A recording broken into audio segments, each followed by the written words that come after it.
Good morning, curious. Today we're going to talk about the properties of ionic and covalent compounds.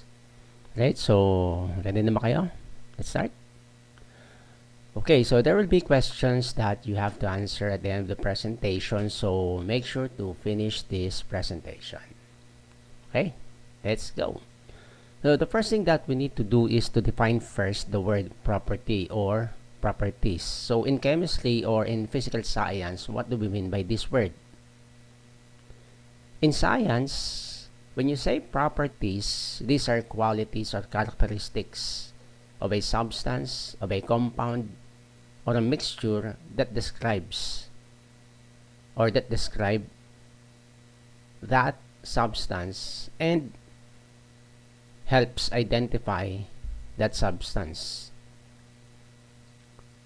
For example, an example of a property would be mass, density, volume, length, and so on. Okay, it can also be a physical property or a chemical property that is exclusively unique to that substance. Like, it's the only substance in the world that possesses that kind of property or characteristics. And by just looking at that property, you would be able to identify or determine the name or the characteristics of that substance. But the question would be, why is it important for scientists to know the properties of matter or the properties of substances or maybe mixtures or compounds? Let's see why. And here are examples of properties. One of them would be melting point, or the ability, or it refers to the stage when a material begins to change its phase, let's say from solid to liquid. Now, when you say hardness, it has something to do with its ability to withstand scratching. That's why, if you can still recall, we have such a thing as the Mohs scale of hardness, where there are numbers that represent the degree of hardness of a substance, and based on that scale, the softest mineral on earth is talcum and the hardest is diamond. Then you have polarity. It has something to do with the electrical charges found in a certain substance or an element. And last would be electrical and thermal conductivity. Of course, when you say about electrical conductivity, it has something to do whether that substance is capable of allowing electricity to pass through it. And when you say thermal conductivity, it has something to do with the ability of a certain substance to allow heat to pass through it. That's why there are certain materials which are good materials for manufacturing or making, let's say, kitchen utensils, right? Like spoon and fork. Okay? So let's proceed. So what's this? A state or a condition of an atom or a molecule having a positive and also negative charges, especially in case of magnetic or an electrical pole. This refers to polarity. Polarity in general refers to physical properties of compounds such as boiling point, melting points, and their solubilities. Now, when you say solubilities, it has something to do with the ability or a characteristic of a certain material or substance to mix or to get dissolved in another liquid or in another substance. For example, salt. If you mix salt with water, it would get dissolved. So the property, salts possess solubility as a property. So going back to the question, why do scientists need to identify the properties of substances? It is important because, one, to know and to understand the correct ways to handle and store types. So it's about handling and storing. Of course, this pertains to, or this refers to safety issues, like you can't just hold on or keep toxic materials. And when you store them, there are certain considerations or parameters that you need to consider when storing them. Alright? Nice. The second one would be, they also need to know if any types of matter will have a certain chemical reaction when mixed with other types of matter or materials. This is very important because number one, it may spell the difference between life and death. Like, say for example, if you mix a flammable material with another flammable material, it can cause a chemical reaction that would cause spark or ignition and may cause fire. So it's really important for us to know the properties of these materials. Okay? So, moving on. Let's go to chemical bonds. So what is a chemical bond? How does it happen? If you look at this slide, this is the important phrase, two or more atoms combined. So combination of two or more atoms. So take note, two or more atoms. A chemical bond is a force that holds the atoms together. So if you consider all materials on Earth, like with the exception of elements, like for instance, water, carbon dioxide, carbon monoxide, the blood, or anything that you can think of. Let's say for example, if you check on the list that I've asked you to do, there are forces that hold, or there is a force that holds these materials together. That is why it's unique, or you can identify these materials. Like for example, again, let's say soy sauce, patis, salts.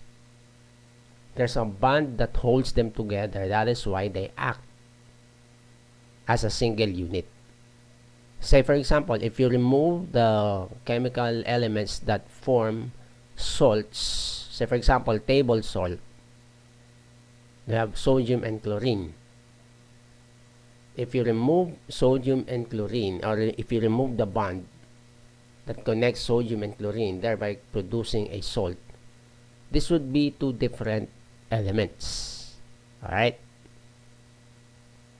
Only the electrons in the outer shell, or these electrons are known as valence electrons, form chemical bonds. So take note. When you talk about chemical bonds, you have to consider valence electrons. Question is, what are valence electrons? Now look at this.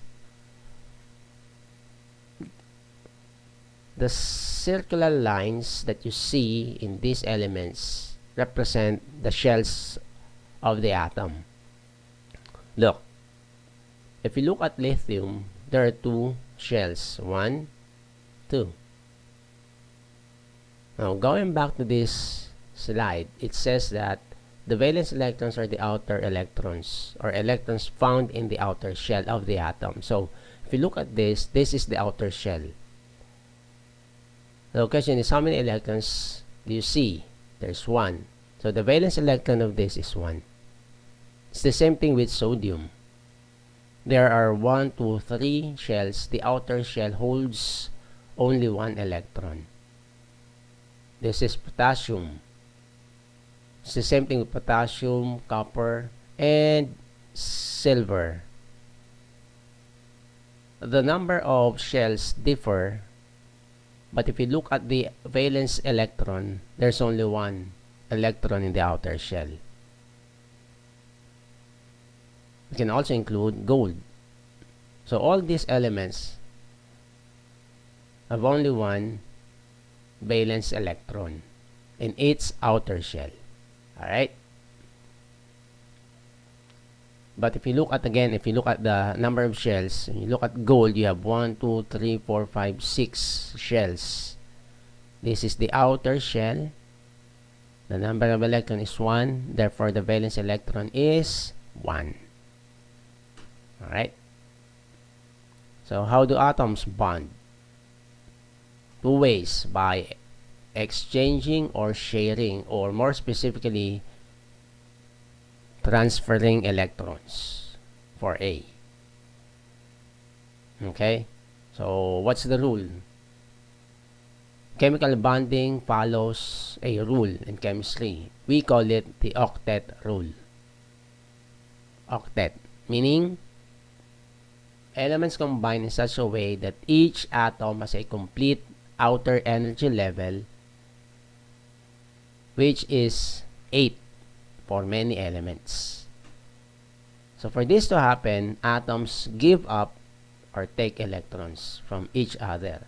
So it's like one atom has to give up a certain number of electrons, or it may take electrons from the other atom.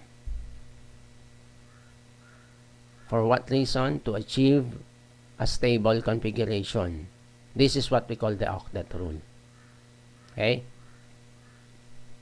Look at this. The valence number of most atoms can be determined by their location on the periodic table. So I hope you have a periodic table. Anyway, I will be sending a link for you to get the updated IUPAC periodic table. The number of valence electrons is the same as the group number. Now look at this. Sodium.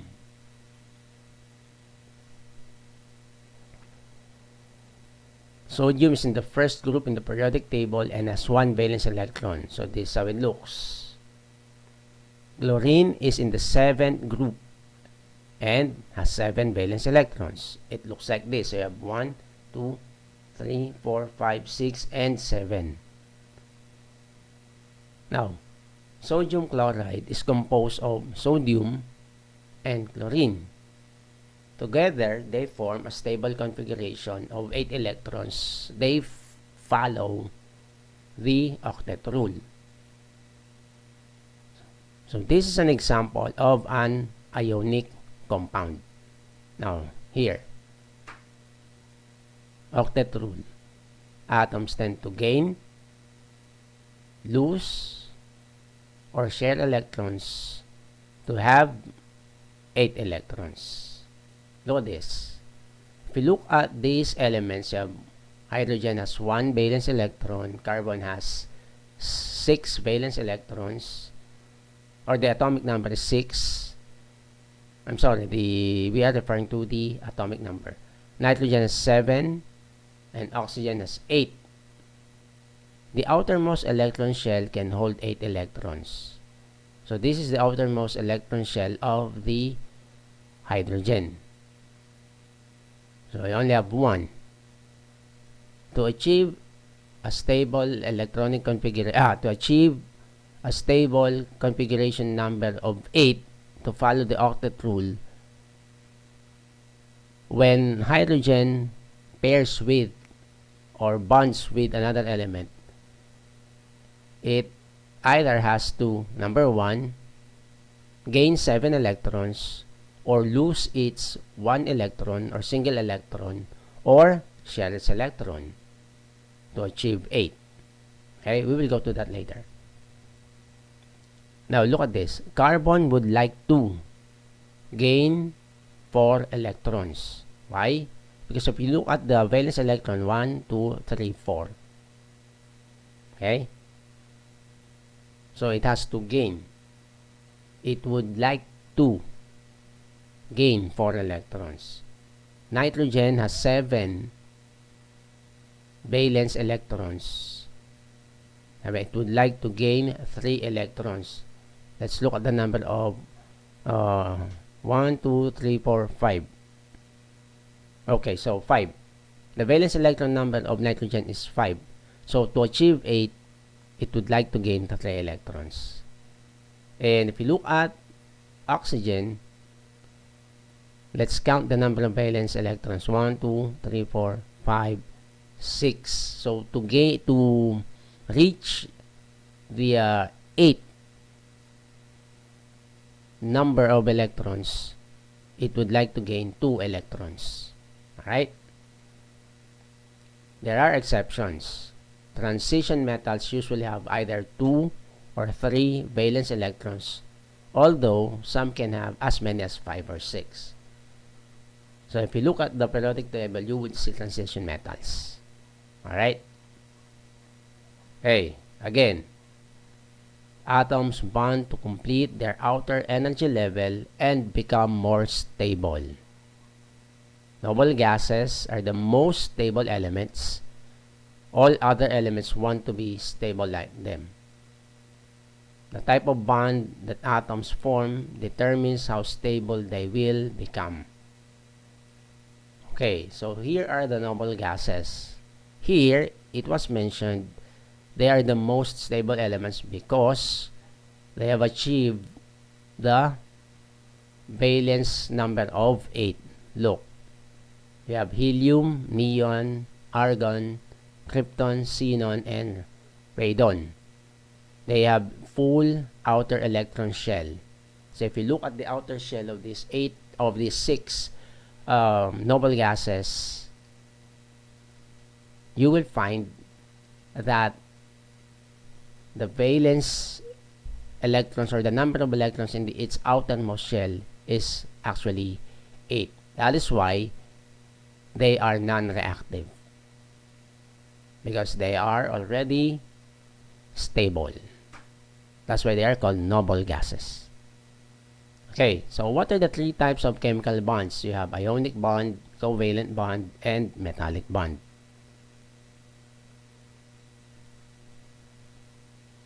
Alright, so ionic bonds, one atom donates electrons, the other accepts the electrons.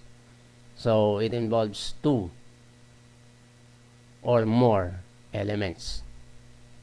Now in this case, if there are only 2 elements involved, one electron or one atom donates an electron or electrons, and the other one accepts the electrons. And as a result of that, a bond is formed. How? By the attraction of the newly formed ions. Ionic bonds occur between metals and nonmetals. Okay? Now, what type of attraction holds this bond? It's known as electrostatic attraction. How does it work? When 2 oppositely charged objects are attracted to each other. You say, oppositely charged particles, one is negative, one is positive. Covalent bond is formed by sharing electrons between them. Covalent bond occurs between 2 non-metals. When metallic bonds are connected via a sea of electrons, of course, the reason why it's called metallic bond is because it only occurs between metals or metallic elements. Okay? Again, this is the thing that you have to remember. Transfer of electrons, ionic bond. Okay? Metal cation and a non-metal anion. So, what is an ion? An ion is a charged particle. So, when you say cation, positively charged particle, anion, negatively charged ion. Okay, so this is the way ions form from metals. Ionic compounds result when metals react with nonmetals. Hence, we mentioned earlier, it's a bond between metals and nonmetals. Metals lose electrons to match the number of valence electrons of their nearest noble gas, which is number 8. Positive ions form when the number of electrons are less than the number of protons. So if you look at these groups of elements in the periodic table, you have group 1, 1 positive ion, group 2 metals, 2 positive ion, group 1 or group 13 metals, or group 1, 3 metals, you have 3 positive ions. So here are examples of typical ions with positive charges. So group 1, you have this elements, group 2 you have these elements, and group 3 you have group 1, 3 you have aluminum, or has 3 positive ions. Okay, so examples of compounds or molecules with ionic bond are this: sodium chloride, calcium chloride, potassium oxide. So look at their properties. They are conductors and they have high melting points. So it would take a lot of heat added to these compounds for them to melt or to start melting. They are formed by transferring of electrons, and this is a metal, this is a non-metal. This is a metal, this is a non-metal. Metal, non-metal. Okay, so let's look at how ionic bonds are formed. So a sodium atom has 1 valence electron in its outermost shell. Chlorine atoms have 7, 2, 4, 6, 7. So what happens is that sodium atoms lose their single electron and gets attached to the outermost shell of the chlorine atom. So the 7, so we have 7 plus 1 equals 8. Okay, so this is now the result of the chemical bond. So you have 2, 4, 6, 8. So this is now a stable